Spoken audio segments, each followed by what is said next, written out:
आदरणीय किसान साथियों, जैसा कि आपको पता है कि बास नई अनाज मंडी में 9 तारीख को किसान सम्मेलन बुलाया गया।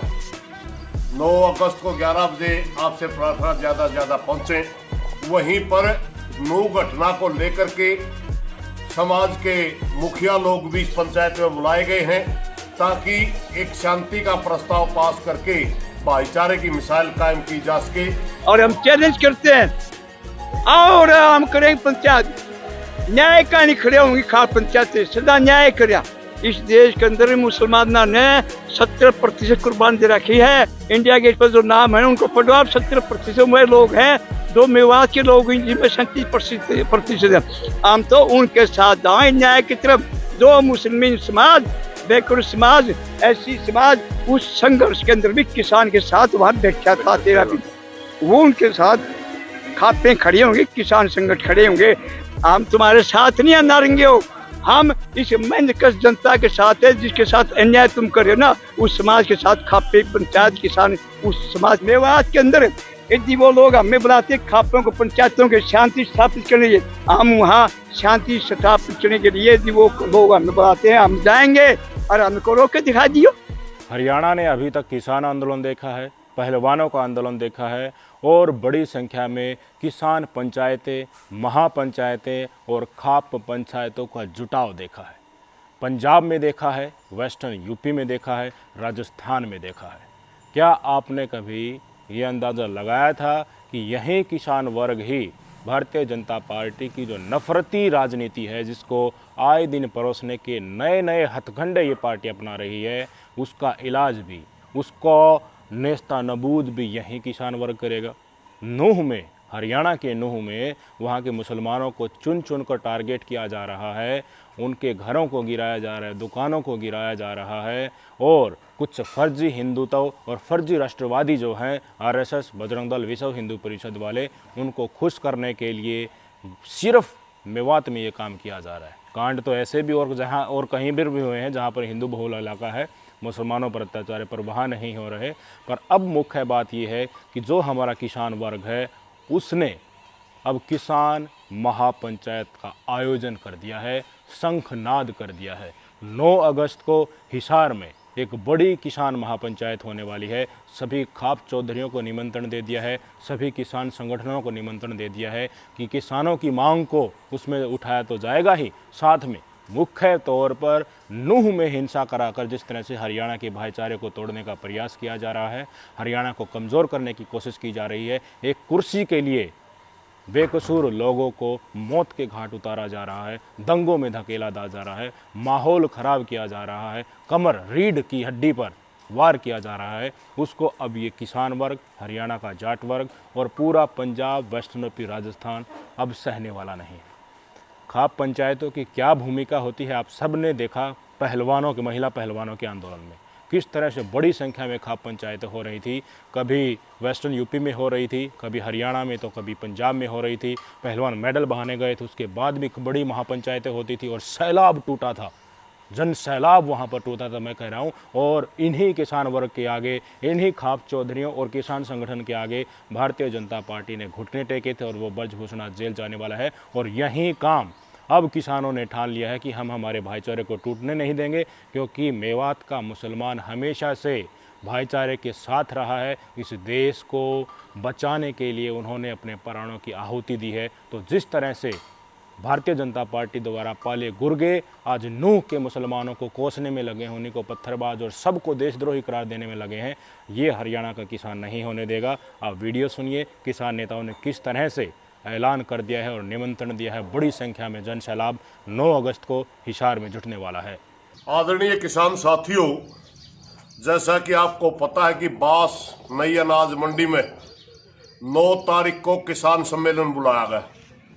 9 अगस्त को 11 बजे आपसे प्रार्थना ज़्यादा पहुँचे। वहीं पर नू घटना को लेकर के समाज के मुखिया लोग भी इस पंचायत में बुलाए गए हैं ताकि एक शांति का प्रस्ताव पास करके भाईचारे की मिसाल कायम की जा सके। वीडियो देख लिया आपने, आपके मन में एक तो जिज्ञासा उठ रही होगी कि भाई हरियाणा के किसान संगठन के नेता और खाप पंचायत के जो चौधरी हैं वो किस लिए हर नूह के मुसलमानों का साथ दे रहे हैं? वहाँ पर जो हो रहा है वो होने दो, वो तो अलग है एक डिस्ट्रिक्ट उनका, तो यहाँ किस लिए इनको उनकी इतनी ज़्यादा फ़िक्र करने की ज़रूरत है? फ़िक्र करने की ज़रूरत इसलिए है क्योंकि हरियाणा के किसान को भारतीय जनता पार्टी की नफरती राजनीति की चाल समझ में आने लगी। कुर्सी अगर हाथ से जा रही है तो ये छटपटा रहे हैं उसके लिए जो इस देश में, इस प्रदेश में दंगे फैलाकर यहाँ का नुकसान करना चाहता है, वो किसान वर्ग को समझ में आ गया है। इसी भारतीय जनता पार्टी ने, इन्हीं बजरंग दल वालों ने, इन्हीं आरएसएस वालों ने इतनी गहरी चोट किसानों के ऊपर मारी है, चाहे वो किसान आंदोलन हो या महिला पहलवानों का आंदोलन हो। महिला पहलवान इन्हीं किसानों की बेटी थी, उनको मियाँ खलीफा से कंपेयर किया गया।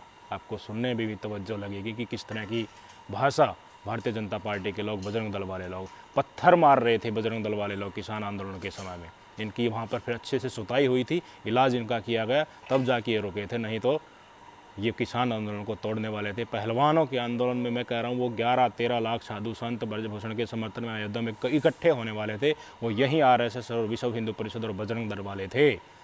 इनसे अब अपनी चप्पल भी वहाँ से उठाई नहीं ला जा रही। और अब मुख्य कारण आप अपनी स्क्रीन पर देख लीजिए, क्लियर आपको दिख रहा होगा, ये हट लगी थी। जैसे ही 13 महीने किसान आंदोलन चला था तो मेवात का खेमा भी यहाँ पर अपनी हट बनाए हुए थे, अपनी झोपड़ी बनाए हुए थे।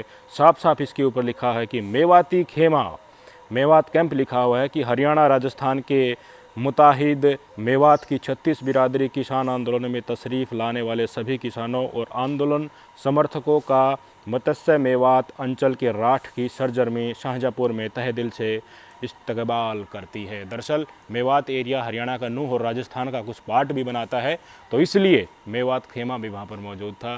कंधे से कंधे मिलाकर, मिलजुल कर, भाइयों की तरह वहाँ पर हिंदू और मुसलमान इस आंदोलन को लड़ रहे थे। आपस में जो विचारों का आदान प्रदान हुआ था उससे किसानों को समझ में आ गया था कि अरे हम तो क्या सोचते थे, और मुसलमान भी तो हमारे तरह ही हैं बिल्कुल। हम तो उनके साथ जाएं न्याय की तरफ। जो मुस्लिम समाज, बेकुर समाज, ऐसी समाज उस संघर्ष के अंदर भी किसान के साथ वहां बैठा था 13 महीने, वो उनके साथ खापे खड़े होंगे, किसान संगठन खड़े होंगे। हम तुम्हारे साथ नहीं नारेंगे हो, हम इस मेहनत जनता के साथ है, जिसके साथ अन्याय तुम कर रहे हो ना, उस समाज के साथ खापे पंचायत किसान उस समाज। जिस तरह से हरियाणा के लोगों को पंजाब के भाईचारे का पता लगा किसान आंदोलन के समय कि हमें तो राजनीति के चलते विभाजन हमारे मन में पैदा किया जा रहा है, हम तो छोटे और बड़े भाई जैसे हैं, इसी तरह नूह के मुसलमान और हरियाणा के हिंदू, पंजाब के हिंदू, पंजाब के सिख, उत्तर प्रदेश के हिंदू, सबको पता चला कि मुसलमान ही तो, यह तो हमारे देश के बासिंदे ही, इन्होंने तो बहुत बड़ा योगदान, जान तक न्यौछावर की है। इतिहास उठाकर देखें तो इसलिए आज यही किसान वर्ग, जब फ़र्ज निभाने की बात आई है, अपने मुसलमान भाइयों को प्रोटेक्ट करने की बात आई है, तो किसान महापंचायत का ऐलान कर दिया है।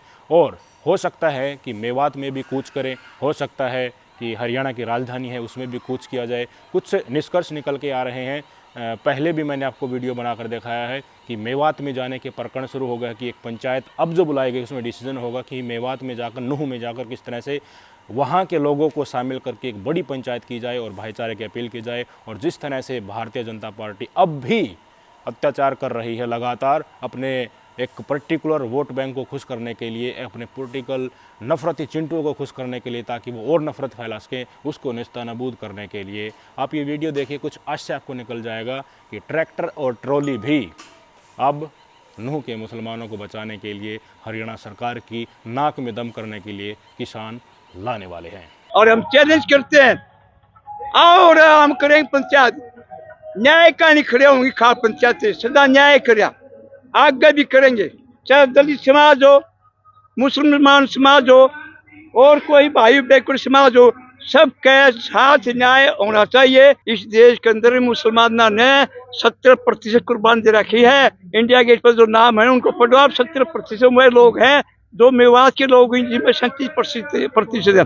मेवात के अंदर यदि वो लोग हमें बुलाते खापों को, पंचायतों के शांति स्थापित करने के लिए, हम वहाँ शांति स्थापित करने के लिए यदि वो लोग हमें बुलाते हैं, हम जाएंगे और हमको रोक के दिखा दियो। इस पंचायत को बुलाने से पहले जगह जगह पर खाप चौधरी इकट्ठे हो रहे थे, आपस में विचार विमर्श कर रहे थे, अपनी नौजवान पीढ़ी को निर्देश दे रहे थे कि दंगों में भूल कर भी शामिल नहीं होना है, अपना काम करो, प्रगतिशील समाज से हम बिलोंग करते हैं, हमें आगे बढ़ना है, इन भारतीय जनता पार्टी के पाले हुए फर्जी हिंदू और फर्जी राष्ट्रवादियों के चक्कर में नहीं पड़ना है। तो इसलिए उनके बीच में जो वार्तालाप होती थी, अब वो एक खाप चौधरी होता है जिसके नीचे कई गांव होते हैं, कई एक ही गोत्र के लोग भी होते हैं, तो उनके विचार अब निकल कर सामने आने लगे हैं। स्पष्ट तौर पर उन्होंने कह दिया है कि हम मेवात जाएंगे और देखेंगे कौन रोकता है हमें, खुले में जाएंगे, सबके सामने जाएंगे और भाईचारे की मिसाल पेश करेंगे। आप अपने कानों से सुन लीजिए, आंखों से देख लीजिए। तो मैं अपने विशेष जाति व जाट कौम के ये नौजवान तो एक बात कहूँ हूँ, आपने इन दंगिया में बिल्कुल शामिल नहीं होना है। यो काम अंधभक्ता का आग्रह है। हमारी कौम है देशभक्त, हमारा काम है पेट भरने के लिए भाई अन्न पैदा करना, देश की रक्षा के लिए जवान पैदा करना, देश के लिए मेडल लाने के लिए पहलवान पैदा करना, भाई डॉक्टर पैदा करना, इंजीनियर पैदा करना, शिक्षक पैदा करना। ये दंगे फसाद करने वाली कौम और वो है, क्योंकि यह देश हमारा है, हमारा थार हमारा रहेगा। अरे भाई ये भगवान मंदिरा में नहीं है, कदे इसमें आप मत पढ़ियो। ये नौजवान बालक, ये भगवान हमारी आत्मा में है, हमारे खेता में रहे, हमारा घर रवा है। तो एक बार मैं फिर कहूँ अपने अगर भाई इन दंगिया से दूर रहना और देश बचाना है, क्योंकि देश हमारा है, देश के लिए जीना है। जय हिंद। इनको जो कुछ एक ये चून मंगे है ना, भीख मंगे, जो ये मंदिरों के ऊपर जिनका गुजारा चलता है, जो मांगते हैं, जो हमारे टुकड़े पर पड़ते हैं, ये लोग उकसारे हैं। और आजकल सरकार में इनका हाथ है। मेन संविधान को, लोकतंत्र को ये बर्बाद करने में तुले हुए हैं। हमारा इस दंगे फसाद से कोई मतलब नहीं है, कोई लेना देने नहीं है। हमारा भाईचारा बना रहे, हम अपने भाईचारे के साथ हैं। जो हमने पहले देखा था एक 2013 में मुजफ्फरनगर वाला कांड, फिर उसके बाद में देखा हमने 2016 में जाट आरक्षण वाला कांड, फिर उसके बाद में देखा हमने 2020 में किसान आंदोलन वाला, अब 2023 में ये महिला पहलवानों वाला, अब उसकी नीचे नीचे एक और ये छुपाया गया मणिपुर कांड। तो सब कुछ आग में झोंकना, तो यही हालत जो है ना, उसको दबाने के लिए एक ये और कांड चला दिया। अब इसमें मेवात का आपस में दंगे फसाद करवा दिए उनके। ये एक बहुत गहरी साजिश है। तो मेरी सभी से ये प्रार्थना है, और मेवाती भाइयों से भी, वहाँ की खाप चौधरी पाल भी, और ये सारी जितनी पाल है वहाँ की, कि आप अपनी भी पंचायत इकट्ठी करके सब भाईचारा ही भाईचारे को बनाए रखें। और भारत के संविधान और इस भारत के लोकतंत्र की रक्षा हमारी और आपकी है। इन चून मंगे भूख मंगे ये तो ऐसा ही काम करेंगे, ऐसे ही लगे रहेंगे। इनका तो धंधा है। इन्होंने तो ये है कि भाई किस तरह 7 जन्म तक हमारी सरकार बनी रहे, इससे आगे इन लोगों ने कोई मतलब नहीं है। आप शांति बनाए रखें और किसी किस्म के किसी के बहकावे में किसी के चक्कर में ना आए, मेरी तो इतनी प्रार्थना है। अब मसला ये आता है, भाईचारे की अपील हो जाएगी, पर जो नुकसान नूह के मुस्लिम समुदाय को है उसकी भरपाई कौन करेगा? किसान आ गए हैं, तो किसान आंदोलन के समय, पहलवान आंदोलन के समय कितना ज़्यादा आर्थिक नुकसान भी हुआ था, उसको झेलने का उम्दा भी इसी किसान वर्ग में था। और सरकार से अपनी बातें मनवाने का हिम्मत भी इन्हीं किसानों में थी। जब वहाँ से उठे थे तो सरकार से अपनी बात 13 महीने का आंदोलन के बाद मनवा के उठे थे। मोदी साहब को मानना पड़ा था कि मुझसे गलती होगी। तो अभी नूह के मुसलमानों में जिस तरह से उनको घरों को टारगेट किया जा रहा है, दुकानों को टारगेट किया जा रहा है, ऐसे ऐसे वीडियो निकल कर सामने आ रही हैं साथियों। लाखों का नुकसान हो गया है। पूरा का पूरा परिवार जो जॉइंट वेंचर था, जॉइंट फैमिली है, उनका बिजनेस तबाह हो गया। खोखे वाले का कोई बिजनेस नहीं रहा। लोग भूखे मरने की कगार पर आ गए हैं। बोतल बीनने वाले, प्लास्टिक उठाकर कूड़ा कचरा इकट्ठा करके अपना जीवन यापन करने वाले लोगों को चाट दिया गया है। उनका इलाज क्या होगा, उनको कंपनसेशन किस तरह से मिलेगा, उनको आर्थिक सहायता, उनका व्यवसाय किस तरह से वापस लौटेगा, इस पर भी चर्चा की जाएगी। आप अपनी स्क्रीन पर देखिए, आज ही सुप्रीम कोर्ट का निर्णय भी आया है और आज ही हाई कोर्ट ने भी कह दिया है कि बुलडोज़र नहीं चलेगा। तो बुलडोज़र को भी रोक लगा दी थी नूह में। और मणिपुर को लेकर जो सुप्रीम कोर्ट का डिसीजन आया है, मणिपुर में आप सबको पता है कि काफ़ी बड़ी संख्या में लोगों के घर जलाए गए हैं, टारगेट किया गया है। स्पेशली एक समुदाय के द्वारा क्रिश्चियन समुदाय को टारगेट किया गया है। काफ़ी गोलीबारी वहाँ पर हो रही हैं और विस्थापित लोग हुए हैं। रोज़गार के साधन ख़त्म हो गए हैं, लोगों के पास खाने पीने की चीज़ें नहीं हैं। तो उनके लिए स्पेशली सुप्रीम कोर्ट ने महिलाओं का एक पीठ बना दिया जिसमें 3 जज महिलाएं होंगी और वहीं इस पूरे मुद्दे को देखेंगी और जितना भी कंपनसेशन बन सकता है और किस तरह से उनको वापस अपने जगह पर लाया जाएगा, ये चीज़ें उसमें देखी जाएगी। तो यही आस, ये अब फाइनल मोटो होगा कि नूह में किस तरह से शांति वापस से स्थापित होती है। हाई कोर्ट ने स्टे लगा दिया है बुलडोज़र पर, उस पर कोई कार्रवाई नहीं होगी, तो हाई कोर्ट किस तरह से लोगों की मदद करे जिनके पास खुद का मकान था, रजिस्ट्री थी, अवैध जिस तरह से बताकर एक जायज़ चीज़ को तोड़ा गया, जायज़ दुकानों को तोड़ा गया, जायज़ स्ट्रक्चर को तोड़ा गया, तो उनकी भरपाई करने का अगला स्टेप इन्हीं किसानों का होगा। कोर्ट के थ्रू आए या सरकार पर दबाव बनाकर आए, ये चीज़ें अब होंगी। किसानों ने ठान लिया है और कह दिया है सबके सामने हम मेवात में जाएंगे, वहाँ के लोगों को इकट्ठा करके पूरे हिंदुस्तान में भाईचारे की मिसाल पेश करेंगे।